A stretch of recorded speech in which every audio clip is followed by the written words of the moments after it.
నేడు విదేశీ పర్యటనకు ప్రధాని మోదీ 8 రోజుల పాటు 5 దేశాల్లో పర్యటన. ద్వైపాక్షిక సంబంధాల బలోపేతమే లక్ష్యంగా దేశాధినేతలతో చర్చలు. బనకచర్ల ప్రాజెక్టుపై పవర్ పాయింట్ ప్రజెంటేషన్ ఇచ్చిన మంత్రి ఉత్తమ్. తెలంగాణ రైతులకు కేసీఆర్ మరణశాసనం రాశారని సీఎం రేవంత్ రెడ్డి ఆరోపణ.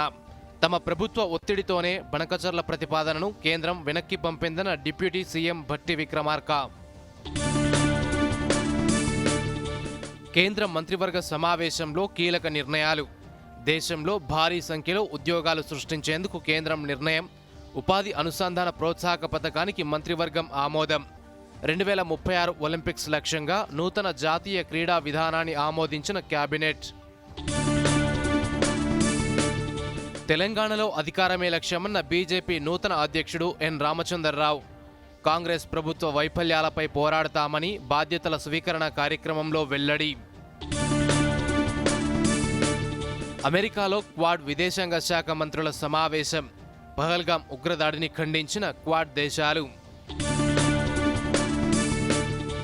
రెండో టీ20లో ఇంగ్లాండ్పై భారత మహిళల జట్టు విజయం.